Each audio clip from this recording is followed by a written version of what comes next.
thank you everyone for joining us today. It's wonderful to see so many, coming to hear Hanan. I'd be very grateful once again if you could put your microphones on mute. That will, I think, help everybody to enjoy the experience. If you have any questions, as ever, please put them in the chat and we'll try to get to them in a Q&A.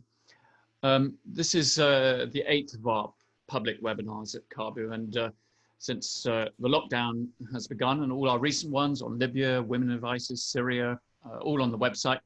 And on Thursday at 2 p.m, we actually have Nawal Makhafi is going to be speaking on Yemen, yet another crisis with obviously tragic humanitarian consequences to discuss then. So please do join us.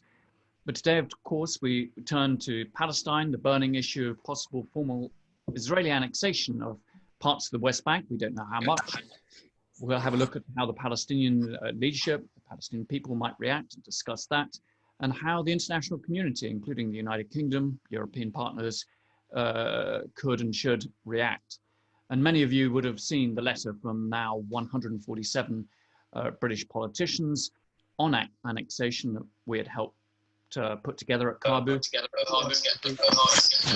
British government to challenge annexation, including the possibility of sanctions. And I think that was a watershed moment. I've never seen so many politicians in Britain signing up to something that included those sorts of measures. So we are delighted to have Hanan Ashrawi with us to shed some light on these issues. She last spoke to a Caabu briefing to MPs on Halloween last year. It's always a pleasure to have her with us. I think you've all seen her very distinguished biography as a politician, a member of the PLO Executive Committee, an elected member of the Palestinian Legislative Council, amongst her many other myriad achievements. She was, of course, came very much into the public eye as the spokesperson for the Palestine delegation at the Madrid Peace Conference. So she and I are going to start off with a chat to look at some of these issues and, what might happen between now and the 1st of July when the new Israeli coalition that's just been sworn in can try to take forward legislation on annexation. Hanan, going back historically back to 1991, and there you are in Madrid, and we go fast forward almost 3 decades. And, did you ever imagine that we would be back looking at annexation, a period of colonization and settlement that sees now over 620,000 settlers in the West Bank? I mean, where did it go wrong and what lessons do we take from that? Wow, that's quite a historical question. If you want a historical lecture. But let me say that 1991 probably was a specific period in our history that was marked by optimism and maybe even political naivete. Because at that point, we felt that if we accepted the two-state solution, if we accepted the partition of Palestine, 78% Israel and 22% Palestine, if we recognized Israel and if we went to negotiations on the basis of UN resolutions, then that would be the magic formula that the whole world promised us would bring us freedom and dignity and self-determination and so on, and rights. And we assumed, naively maybe, that all these promises that we had and all these pressures from the international community would generally bear fruit, that this is the beginning of the devolution of occupation, evolution of statehood, an end of a very abnormal situation and so on. At that time, there were, of course, settlements. The colonial project was ongoing. The land confiscation, the transformation of Jerusalem, it was already illegally annexed, as you know, East Jerusalem, and the collective punitive measures, home demolitions, and so on. So it wasn't a period of, total relief from all the practices and measures of the occupation, but we thought that we could change the course of history. I wrote a lot about this. I don't want to go into detail at that period, but very clearly the Zionist project was ongoing. it wasn't stopped. There were very serious flaws, among them the lack of accountability, the lack of curbs, the lack of intervention to hold, to stop Israeli violations and to hold Israel accountable, the lack of any protection for the Palestinians. Israel enjoyed full impunity, not only that, but full support. Regardless of all the violations it made, it still was given preferential treatment, particularly by the US, who was the sponsor of the talks. Of course, the rest of the international community, particularly the EU, felt that they did not have the power or the clout to intervene, and they appointed Israel as the gatekeeper in many ways. If they wanted a role in the peace process, then they have to stay on the good side of Israel. All these things did not contribute to achieving our objectives or any type of peace. And there was a whole long process because this, the agreements and the process in itself included built-in flaws, built-in problems, the issue of the incorporating the asymmetry of power, which we talked about, separation of people from the land, the adoption of the functional approach rather than the territorial approach, the administrative side rather than the self-determination side, no arbitration, no monitoring and verification, nothing. So the process in many ways continued, gained a life of its own, became a process for its own sake, bought Israel more time to steal more land, to build more settlements, and we ended up where we are now without, again, as I said, any kind of accountability or intervention.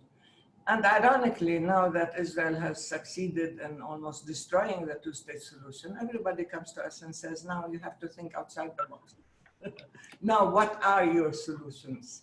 And we keep reminding people that the two-state solution was a very painful compromise. It wasn't our, ideal solution. That we made this compromise, we accepted 24238, not just 181, as a painful concession. It wasn't that easy. And it's the international community that allowed Israel to pursue its policies of expansionism and colonial endeavor without any checks, without any curbs or intervention. And now that they've allowed Israel to do that, they come to us and say, well, think outside the box, present another solution. There is no other solution. We gave at the office, in a sense. And Israel has expanded to the point where it's destroying the two states, the viability of the Palestinian state, and where it is superimposing greater Israel over all of historical Palestine. So do they want us to say the deal is off? If we say the deal is off, then it becomes an either-or equation. No, all of Palestine is ours, if you want all of Palestine to be yours. Or the two-state solution is off, let's work on a one-state solution, or whatever. But it's really a very critical time now. And that's why I rushed through this whole historical process, because it would take hours to explain how matters deteriorated, degenerated to this level. But I would say that when you maintain power and control without accountability, and you maintain the Palestinians under the control of the occupying power, you hold the Palestinians responsible for the safety of their occupiers, for the safety of the soldiers, the occupying soldiers, for the safety of the settlers, and should anybody be injured in any way, then we are all labeled terrorists. And at the same time, Israel is given a free hand to shoot, to kill at will, to snipe, to demolish homes, to take more land and steal more resources and so on, and without any kind of intervention. So this kind of disequilibrium in many ways only enhanced the occupation. Indeed. One of the reasons I went back to Madrid is, in a sense, if annexation does go ahead, it's sort of the end of everything that Madrid really stood for. I was just going to ask you, though, do you think this formal annexation is going to go ahead? I mean, on the one hand, you have Netanyahu saying at the swearing-in ceremony for the new coalition, the time has come to apply Israeli law to them.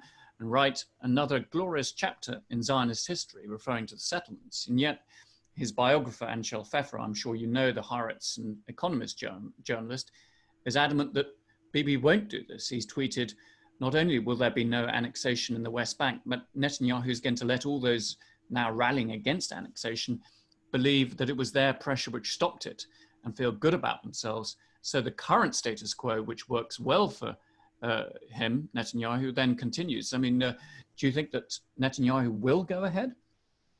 I think annexation has been taking place, and has been taking place de facto, not de jure, so to speak. The de jure annexation, in the sense that they will exercise Israeli law, they will impose Israeli law over the settlements and over the West Bank and so on. They can delay this if they see fit. Netanyahu is the great manipulator of the Israeli policy to serve his own purposes, basically. He had one major objective, which he used the coronavirus for, and which he used the American complicity with. We can talk about this later, but he had one objective: to stay out of jail and to stay in power. And then to implement his own ideological plan, which has been working for a long time, in the sense that he's been building more and more settlements, confiscating more and more land, spreading and going, and of course annexing East Jerusalem. They annexed the Syrian Golan Heights. But annexation has been taking place effectively. Expansion has been taking place effectively. Now, every once in a while, he threatens that he's going to declare the settlements as Israeli, and he's going to exercise Israeli law over the settlements. But you know that the settlers are the only people on earth who carry their own law with them. You know that they are subject to Israeli law when they are living in the West Bank illegally. But so already you have an apartheid situation. Already the settlers enjoy their own law as opposed to the law of the land. We are under military law anyway in many cases. So that's happening. We cannot underestimate the threat. This is what has effectively destroyed the two-state solution, is this type of expansion.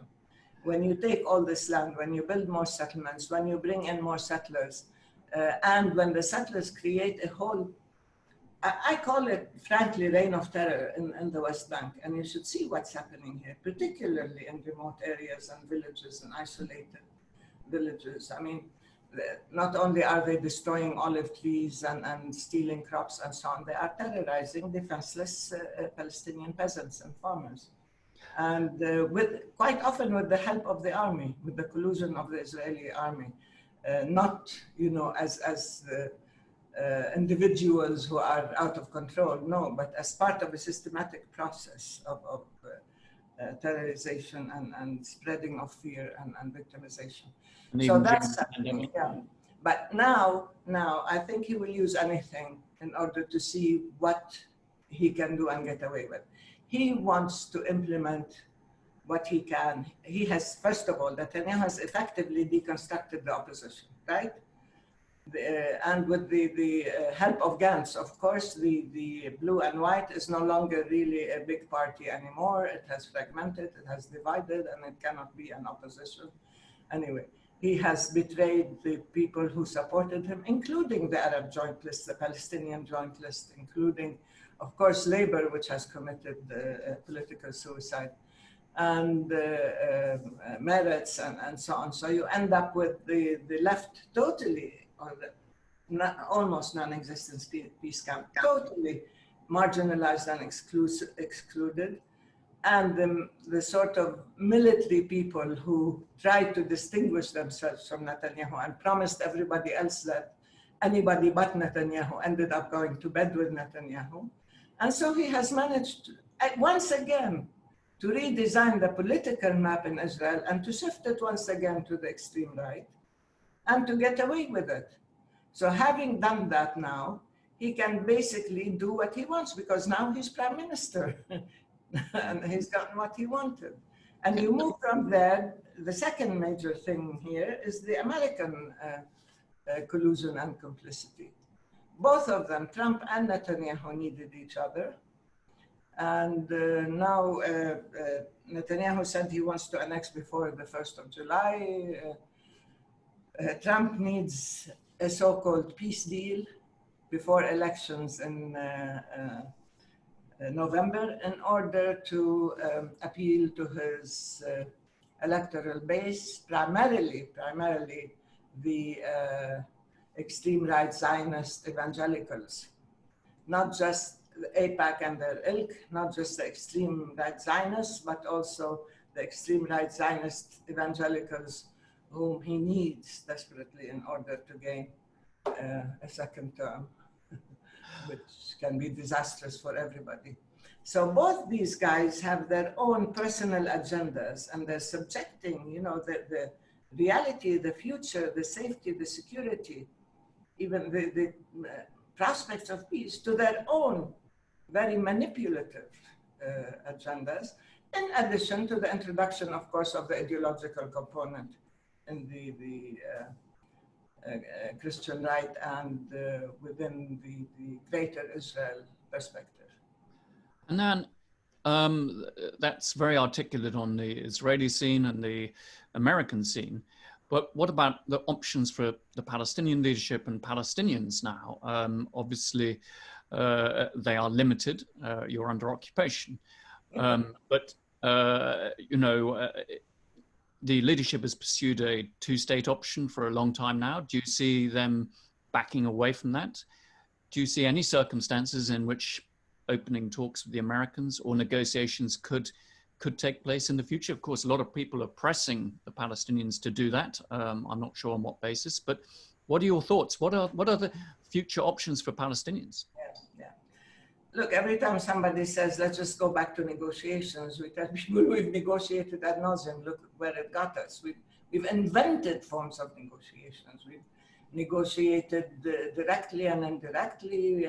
We've negotiated bilateral and multilateral negotiations. We've negotiated proximity talks, epistolary talks, explore it, whatever you want, we've done that. And negotiations were used by Israel only in order to maintain its own position of power and control and expand.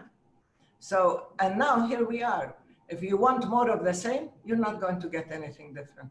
Unless you are able to stop Israeli expansionism, Israeli violations, the settler colonial enterprise itself, which is unfolding in front of everybody's eyes. If you are unable to stop this, then what's the point of negotiations? To be used only as a tool, as an instrument of an ongoing expansionist program in Israel, and really maintaining control over Palestinian people and the land and resources and our future and our borders and our airspace and our territorial waters. What's the point? So that's the issue. Every time people say only direct bilateral negotiations, we say, where have you been since 1991? Look what's happened.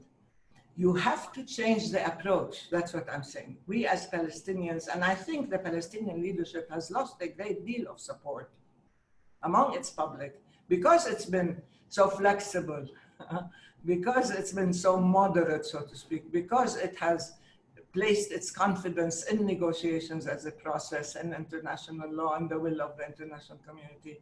And people have seen themselves, you know, become victims of this process rather than a process that would lead to a solution. So that's one thing. If you do more of the same, you will get worse. Now, there is what is called the American peace, the Trump plan, so to speak, which is nothing but license to steal, to annex more land and to destroy the chances of peace. It is not a question of throwing a fistful of dollars at the Palestinians and they will accept to relinquish their rights and their land and their freedom and so on, because all you need to do is bribe them. It's been tried before, it doesn't work. To us, the quality of life is not economic prosperity. It is being free. It is living in dignity on your own land. So that's it. Now, what are we going to do? Of course, the Palestinians will resist. There is one thing that has been constant, regardless of the degree of pain and victimization. The Palestinians have never accepted this enslavement, have never accepted to be held captive, and they have always resisted using a variety of means. We have adopted nonviolent or popular resistance as a means of resistance because, of course, the violent resistance is going to play into Israel's hands, but it also in many ways will not get you anywhere, and we will get labeled as terrorists. Of course, Israel can kill whatever it wants, use as much violence as it wants. That's not considered violence. But the people under occupation, should they react violently to the violence inflicted on them, then they are terrorists immediately. So anyway, the people will resist, but there are other instruments. I think there is a growing awareness globally among public opinion. They know what is happening now. You cannot do things in the dark the way they were done in 1948. Public opinion is becoming more and more aware with social media and availability of knowledge through Caabu and others, that you know what's happening. You can no longer plead ignorance. You have to see what's happening, and you have to take up your responsibility as a thinking, responsible person of conscience to do something about it. So solidarity is improving, solidarity is increasing, especially among civil society, minority groups, academics, intellectual circles, and among many, of course, politicians, including parliamentarians, even congressmen finally are feeling free to speak out. Look at the elections in the US and Bernie Sanders and others. So in many ways, the taboos are being broken. And there is a network of solidarity, and people are speaking out despite Israel's desperate attempts and propaganda campaigns to label any criticism of Israel as anti-Semitism, despite the vicious smear campaigns against critics of Israel or against BDS, criminalizing BDS and so on. There are people who are courageous enough who are saying this is not acceptable. We want to be ethical and responsible consumers and investors. And if our governments are not holding Israel to account, we want to exercise our rights, our democratic rights to speak out and to act on the basis of our principles and conscience. So in that sense, there is a change, and we're seeing that. But Israel is in mad race against time, as I said before the elections. And I think this is the danger. While the annexation is taking place, the official sanctioning of annexation in terms of the American blessing and the American peace plan and delivering Palestine to Israel and to the electorate of Trump, particularly with people like David Friedman, with people like Pompeo, with people like Jared Kushner, who are even more extreme than the most extreme Israeli I've seen. David Friedman certainly is. These are the people who have taken over policy. Now, with this polarization in the world, where you are seeing the right-wing racist forces getting together in many ways challenging the global rule of law, challenging a rules-based system, challenging multilateralism, challenging the system of human rights and so on, and creating an authoritarian sort of coalition that is racist and extremist, whether it is the Trumps of this world, whether it is the Netanyahus of this world, or the Bolsonaros of this world, or the Orbans of this world, or the Dutertes or Modi, or there is this force coming out that threatens the stability and the moral fiber and the rules-based system of the whole world. Now, we want to challenge these destructive forces, not by abandoning the rule of law, not by abandoning international law, international humanitarian law and human rights, but by using them as corrective tools to say, no, these are the sources of legitimacy, these are the sources of stability, these are the sources of justice. And this is what must be done. And I think there are enough people who are in support of this move, and we have to form, again, a coalition, maybe informal and so on, but of like-minded people who don't want to abandon these principles and moral basis. But at the same time, there are still some instruments. Of course, we talked about some institutions. We will go to the ICC, we have gone. Now there is a massive campaign against the ICC. They've even accused the prosecutor of being anti-Semitic. I can't believe this. She's barely doing her job and doing it slowly and meticulously and so on. And they've threatened her, they've canceled her visa, they've done all sorts of things because she dared to try to hold Israel accountable. Israel is not used to accountability. Therefore, anybody, any institution, any organization, any individual who wants accountability for Israel, whether by not buying settlement products or whether by taking Israeli war criminals to the court, all these are anti-Semitic and unacceptable. So that, in that sense, we are seeing the emergence of really very vicious forces and a language that was not acceptable globally now coming out, trying to prevent us from gaining access to international judicial system, to international legal systems, and as well as to international organizations. So we will insist on going, regardless of how much we get punished. We're already punished because they told us if we go to the ICC, we will be punished, and we are. I think the US has done everything it can to us beyond invading us, but it has Israel invading us. So what else do we need to do? We will also join we will accede to international conventions, and we will join international organizations to protect ourselves and our rights, even if the US will leave them. And there are, as I said, people who will support us. And there is a human rights movement globally that understands now that in many cases, what you do with Palestine, the Palestinian issue, has become a real test, a real acid test, if you will. Indeed. A touchstone of your own conscience and the global rule of law system. Can I ask, leaving aside the United States, what you expect from European Union states and, of course, now the United Kingdom separately? We saw Prime Minister Trudeau, Canada, coming out and criticizing the proposed annexation. What would you hope that they do to prevent this annexation? Yeah, we need to go beyond statements. We need to go beyond censure. We need to go beyond, sort of declarations and the sort of not, slap on the wrist.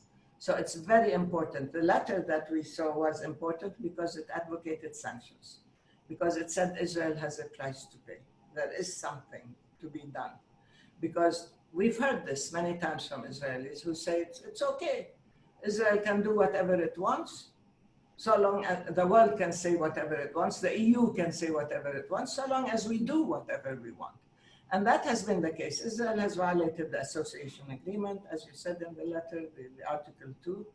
Israel has violated the neighborhood agreement. Israel has violated the Horizon 2020 agreement, whatever, and has benefited. Not only has it not been sanctioned, it has been punished, but it has benefited from the special relationship with the EU. So once we begin to hear that, no, there is a price to be paid and Israel will be punished if it continues to defy not just the will of the international community and international law, but its own commitments as per the agreements it has with the EU. And of course, all European countries, including post-Brexit Britain, have all been committed to international law and international humanitarian law and multilateralism. You cannot withdraw from them because you withdrew from the EU. So in a sense, there is this that you can use. There are universal jurisdiction laws about war crimes. And as you know, settlements are a war crime according to the Rome Statute of the ICC. So there are many war crimes that are committed, but that Israel has gotten away with. So if you can say there is a price to be paid, don't wait till the deed is done and then try to do damage control and say, we will punish you. Start by saying, these are the steps, we are taking these steps. Don't do this deed. Don't annex, don't impose Israeli law on the West Bank and so on. Stop the illegal transformation, isolation of Jerusalem, the ethnic cleansing of Jerusalem. Stop all these things, not just as a statement and a declaration and so on, and a démarche even, but with clear consequences. This is what is needed. And of course, not as a punishment, but as a right. I think the Britain of all people, the UK, has to recognize Palestine. You can't just say, I'm for the two-state solution, I've done my good deed for the day, and I will go home. No, you have to recognize Palestine if you're serious. And you have to give Palestine the protection, the legal and political protection it needs. And Israel is in a state of aggression against a neighboring state. And it is stealing the land and resources and killing the people of a neighboring state and so on. Because Israel so far has escaped without limits. Limits in the term of boundaries, in the sense of boundaries, because it expands at will on our own land and has not accepted limits and boundaries geographically and physically. And of course, it hasn't accepted limits and boundaries legally and hasn't accepted them even morally. So we need to get Israel within the concept of limits and boundaries, regardless of whether they are physical and real or whether they are legal in terms of a global system of laws, or whether they are moral and in a sense of a human values that we are supposed to share, all of us. So that's why I'm saying, you know, we have had so many statements, we have had so many resolutions. Not a single UN resolution has been implemented, not one. So why not begin to hold Israel accountable to implement these resolutions? The last one, 2334, for example. Why not? Because you all signed on to it.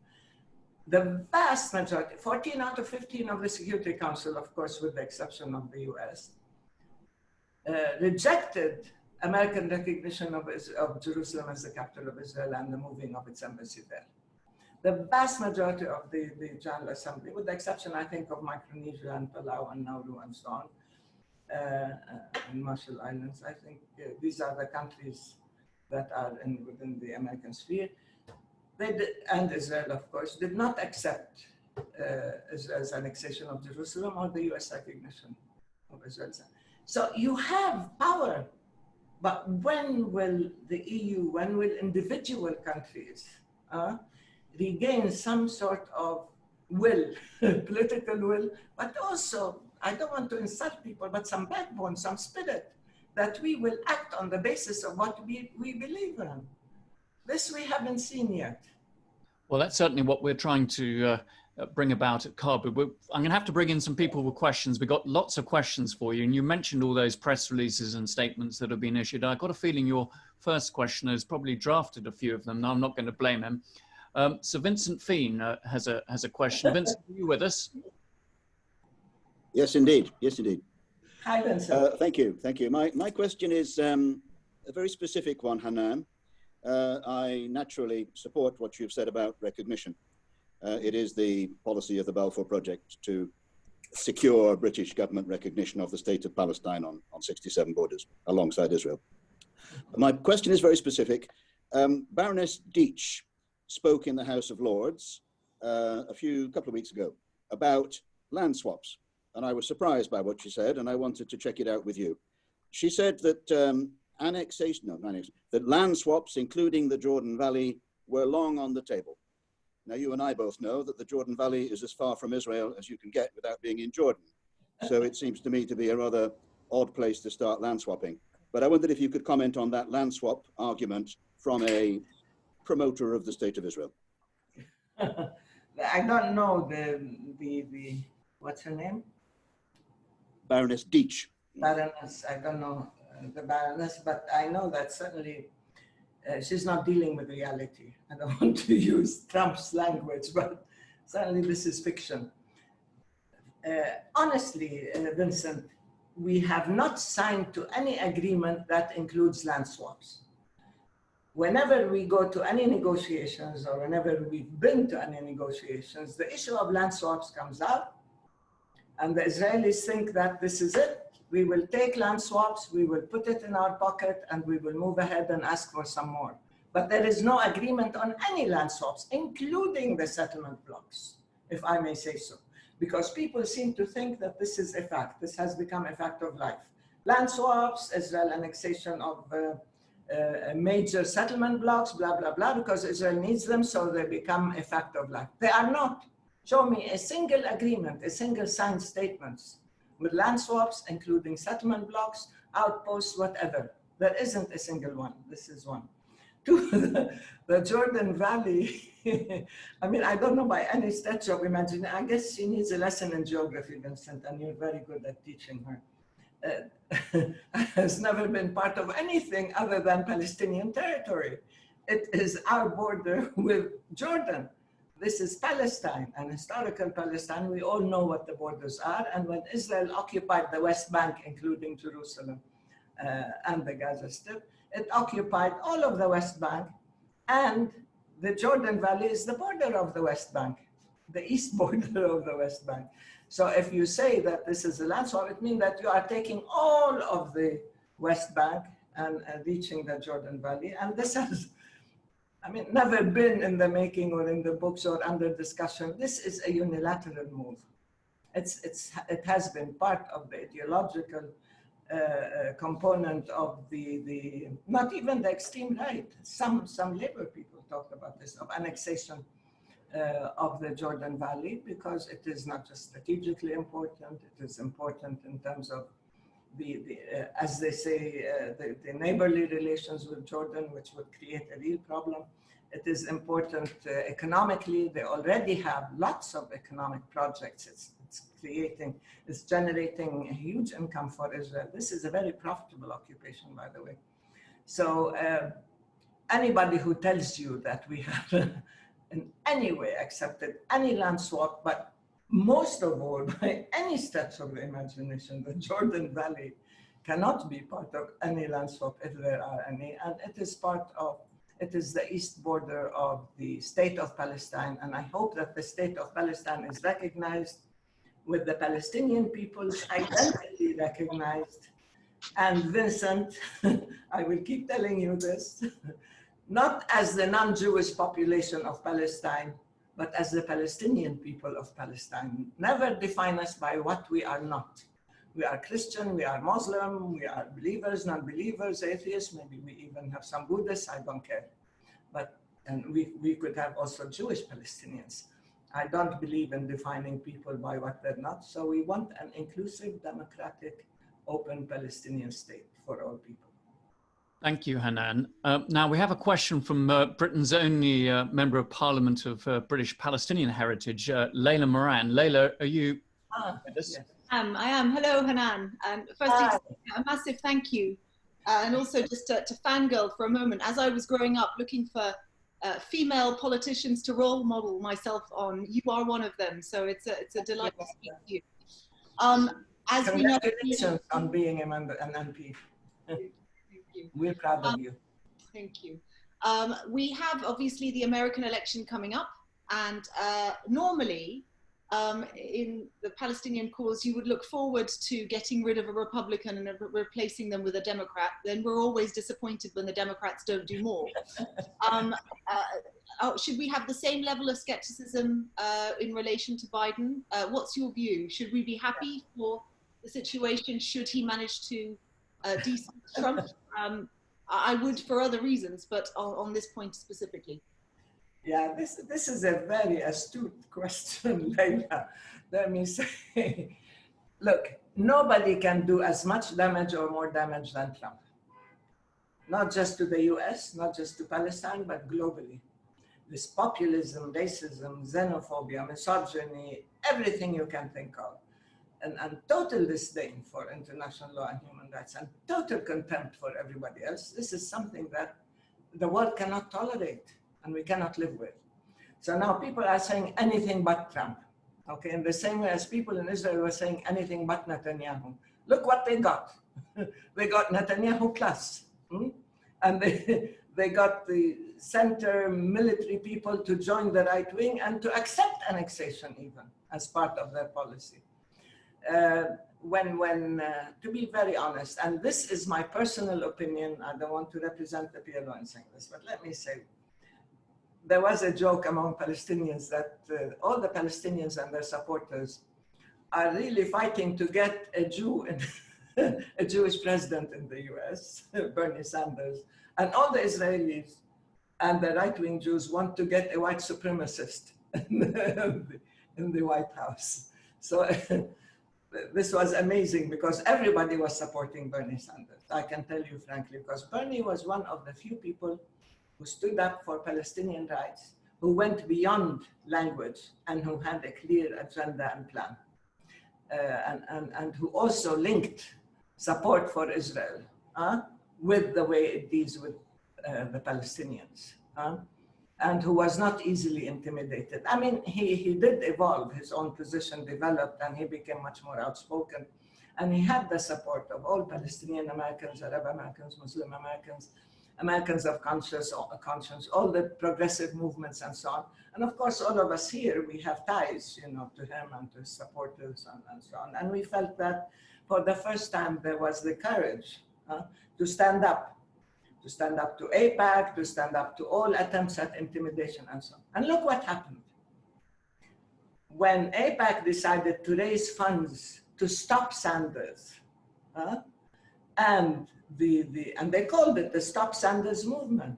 And then they managed to get most of the other candidates to drop their candidacy and to endorse Biden.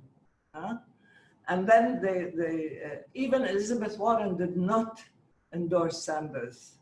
She stayed silent, and sometimes silence is the recourse of the cowardly.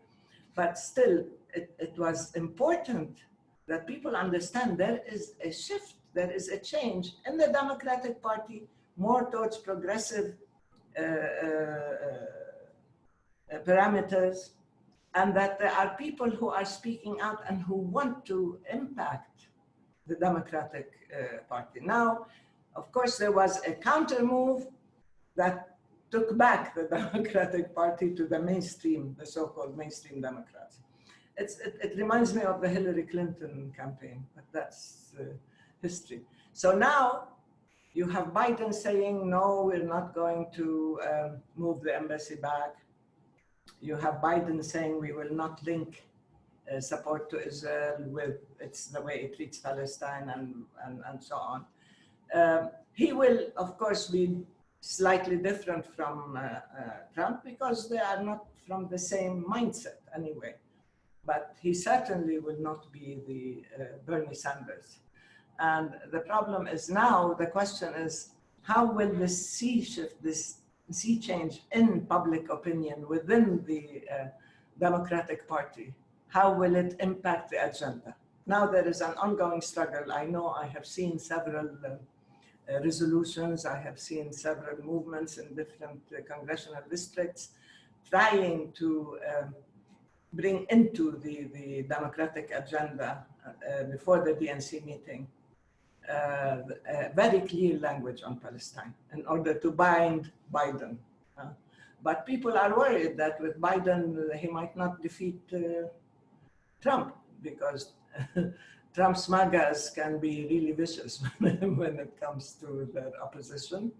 And the more progressive forces in the US want to hear a more progressive, liberal, open message rather than the sort of, I'm afraid to displease anybody and I want the pro-Israeli camp behind me Biden approach. And so it is no longer Republican versus Democrat. It's a question now of what is the acceptable language or agenda. And this might, in a sense, affect the formulation of the Democratic Party, regardless of Biden or others. And in many ways, it might even bring about a new party. I don't know. But still, the breaking of barriers, the challenging of taboos, placing Palestine on the agenda, this was extremely important. And it depends now on who Biden has for his vice president and so on. So, I mean, it's become extremely complex now because nobody is certain that Trump can be defeated. And the real issue is how can Trump be defeated because he is doing irreparable damage now, everywhere, not just to the US. So we are navigating a very complex sea. We have a number of questions on this one, and I'm going to call Stephen Booth, who wrote in very early to ask about it. Stephen, are you with us?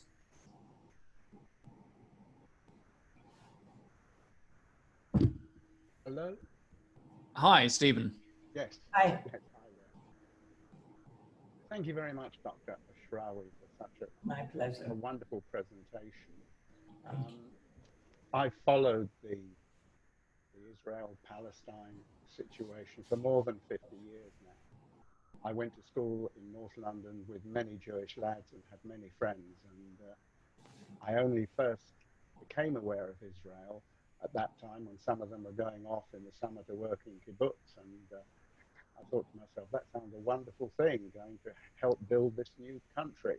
Of course, when I went to the Middle East 3 or 4 years later, I found a very, very different story, and I've tried to be on the side of the Palestinians as long as as long as I'm around. But I'd like to come back to really where we go forward from here, because it's very obvious that all the negotiating, all the meetings just hasn't worked. Somehow I feel that the pressure has to switch to ordinary citizens in the US, in Britain, in the EU, that we've got to put pressure on our governments to hold Israel to account. It seems that in the long term, to me, that if we go forward 50, 100 years from now, I would find it unbelievable that there wasn't a single state in Israel. Maybe climate change will have a role in that. Could be that climate will become so difficult there that all the European Jews will go back to Europe, and I think the Palestinians who are used to hardship would get there. Sorry to rush you. Okay. Press to a question because we've got lots of people waiting. I stopped hearing the Yeah.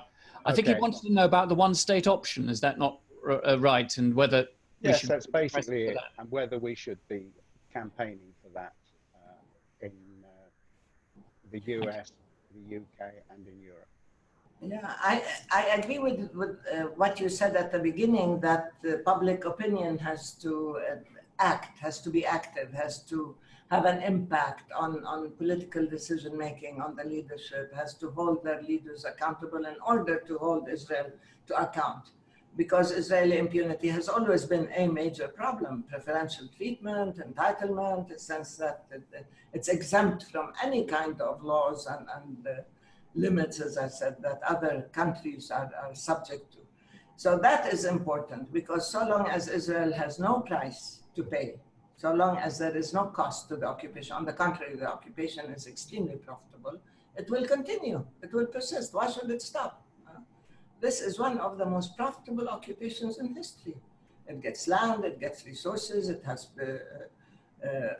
unlimited support from the US now, and of course the Europeans are busy giving it preferential treatment with all these agreements and so on. So why should it stop now? Yes, I think public opinion is an important factor and can make a difference. But the question is, if you want to advocate a one-state solution, you have to define what state and how do you get there? And you have to translate it into a political agenda and into concrete steps.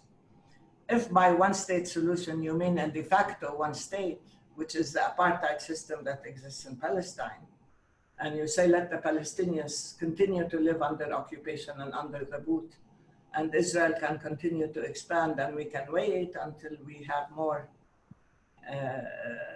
demography in the sense that you will have more non-Jews in historical Palestine than Jews, I don't think that is a political agenda. I always call this adopting, the language of the racists in terms of saying it's a battle between Jews and non-Jews in Palestine. No, in the same way as I don't believe in a Jewish state, I don't believe in a Muslim state, I don't believe in a Christian state. I believe in a pluralistic, tolerant, inclusive state. So if we can reach that level, then that is fine. Then we have to have partners.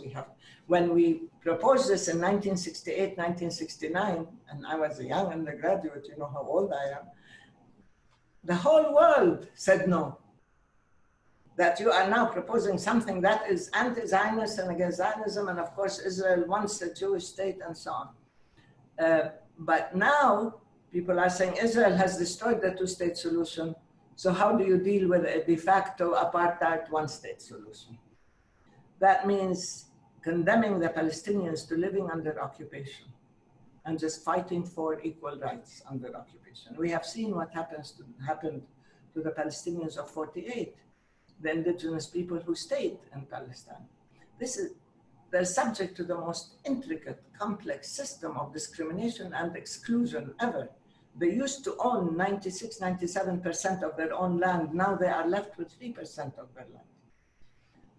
There are scores, I don't know if there are hundreds, but you should look at this. Madar has written something about how many laws, discriminatory laws were adopted by Israel against its own citizens. The Palestinians of Israel, the indigenous people who stayed in historical Palestine and the part that became Israel.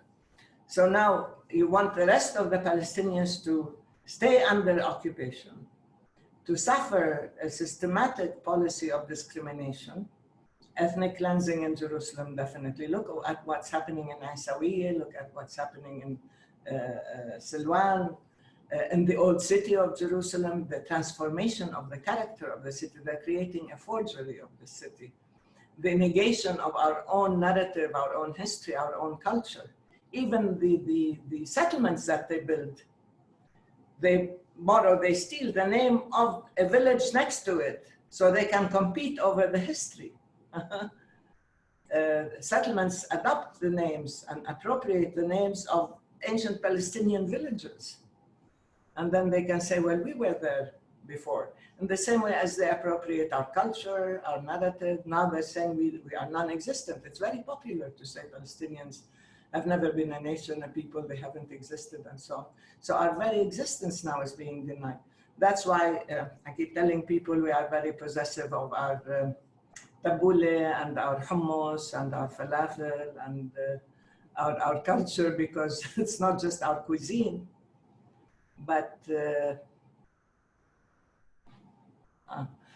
also the sense that things that have historically and culturally been part of our ongoing identity are being appropriated. So you expropriate land, resources, and so on. You appropriate our utterance, our language. You prevent us from giving our history, from narrating our history. And then you say, okay, you can live here in your little Bantustans, isolated. They are taking away most of the land. They are superimposing a grid on the West Bank that links the settlements to each other.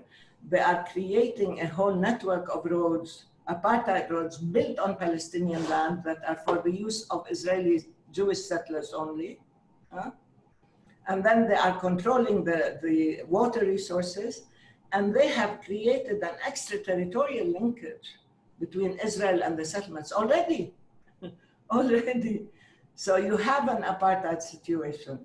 Now, if you can transform that into one single, consciously democratic state where all peoples who live there of all religions and persuasions and can live in equality and so on, that's perfect, that's ideal. But how do you get there? How do you do that? How do you end the occupation? How do you lift that boot? How do you stop Israel from stealing our land and resources, from killing our people, from demolishing homes, from carrying out this ethnic cleansing, from changing the character of all of Palestine? I think that if there is no two-state solution, then there is no solution right now.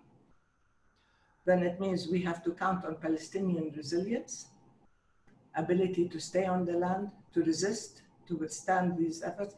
Because so long as you have Palestinians, not just in Palestine, but also abroad, who insist, we call them Palestinians of exile, dispossession and refugee camps, they will insist on their own rights as Palestinian people, on their own narrative, and on a collective past, and therefore a collective future.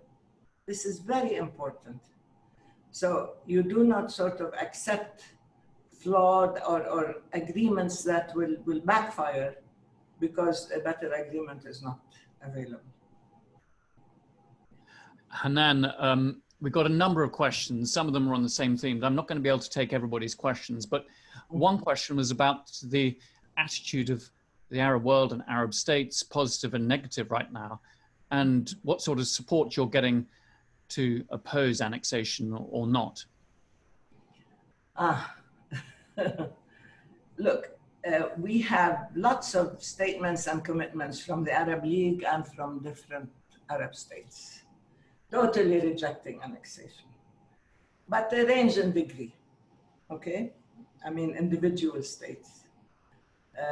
The Arabs still say they are committed to a two-state solution. They are committed to the Arab Peace Initiative. They are committed to Palestinian rights.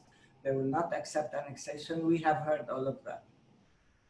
Israel has been, and the US have been working on the sort of Arab initiative being turned on its head, upside down, where they would normalize with the Arab countries and then deal with Palestine rather than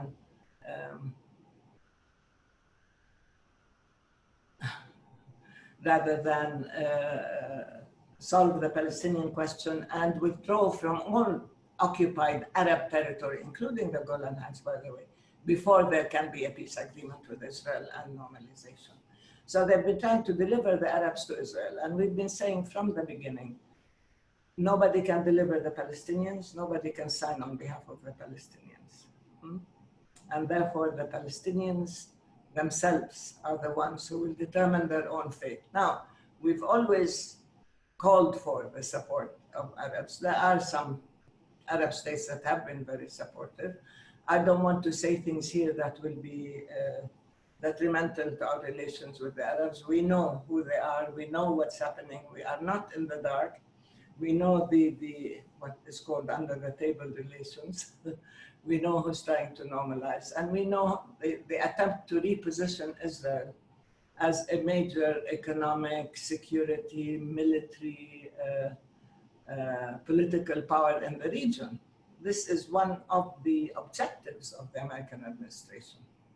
And therefore, to reposition Israel, to redefine its role like that, requires that it brings the Arab countries to rely on Israel for many things, including the Gulf countries, and to tell them that to redefine the enemy and the friend, who's your enemy, who's your friend, that the enemies are, of course, the enemy is Iran, and it's a threat to all the Gulf region, while Israel is an ally of the so-called moderate Sunni regimes, and therefore they have to form an alliance. This hasn't worked yet, because there are other things within the Arab world, other than the American and Israeli intentions of this repositioning of Israel and redefining enemies and friend and foe and so on. It hasn't worked, but it depends also on other developments that are not limited to the Arab world or even to the region. I think you know what I mean. I don't want to go into every detail, but there are certain countries whose very existence is being threatened by this. I mean, the most obvious, of course, is Jordan. Jordan is a country whose future has become extremely precarious because of Israeli activities and actions.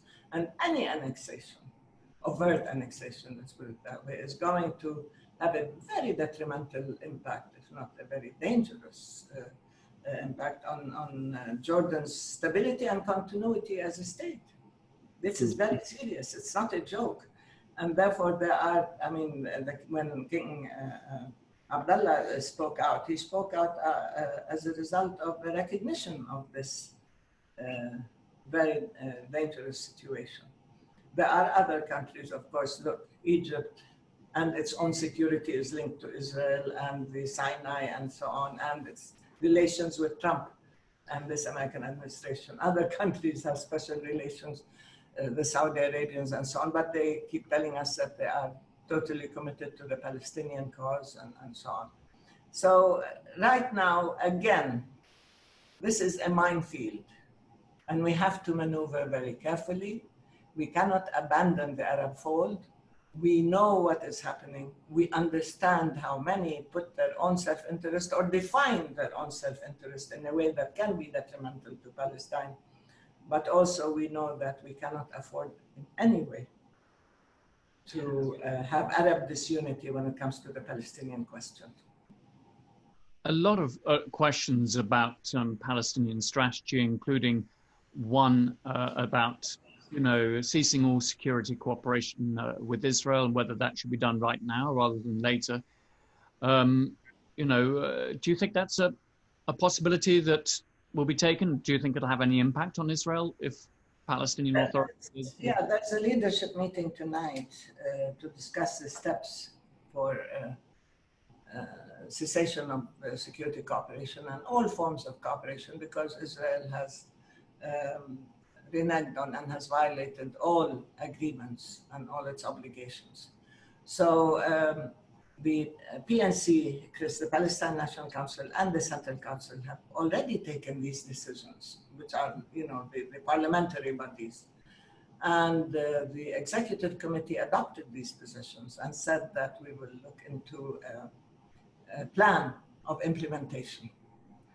The president said openly that if they announce annexation in any way, shape, or form, then all agreements, we are not bound by any agreements anymore, including military security cooperation and including security cooperation with the US as well.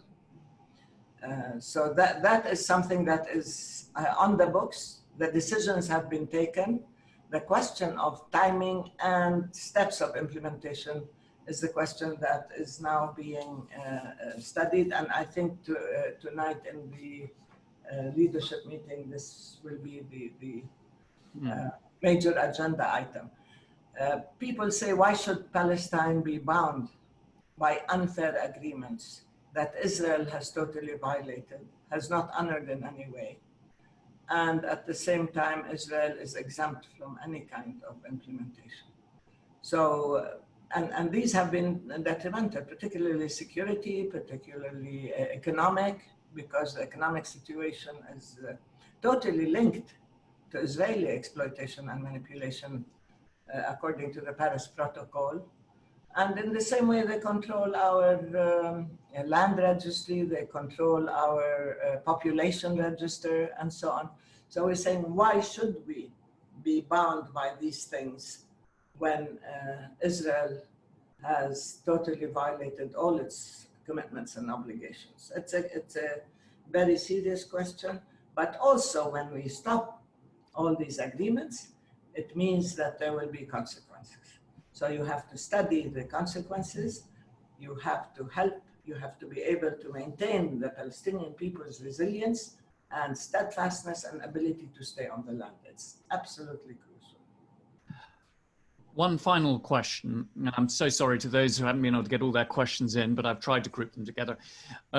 If you were a young Palestinian now, graduating, and you wanted to enter politics, what would you be doing? What would be your political platform looking to the future? Look, when I entered politics, I thought we could change the world. We were young enough and we were optimistic and naive enough to think that it was the tail end of the student revolution, after all.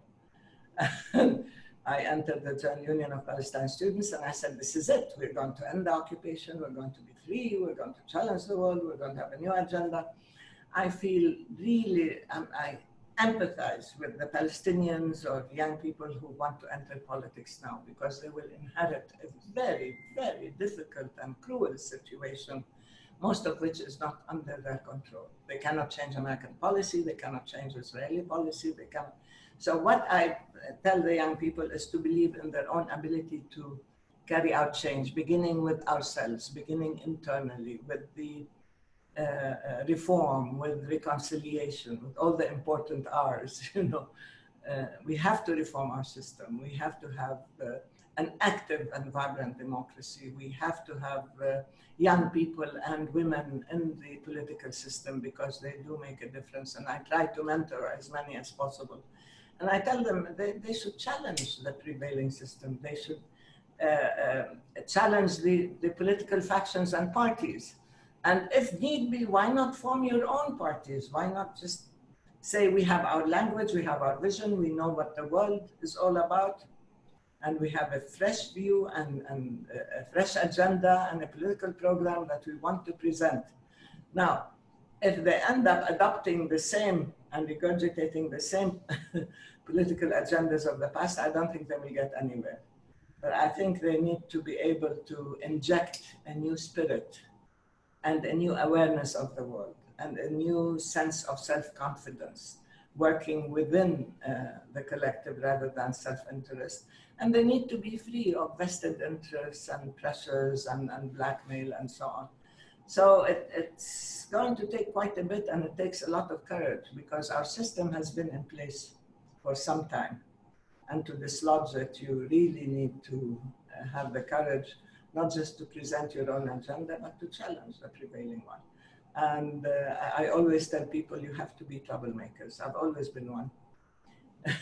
And it's very important to question. It's very important to say, if this is something that I cannot morally and responsibly and in all good conscience accept, then I have to challenge it and I have to present an alternative. This is very important.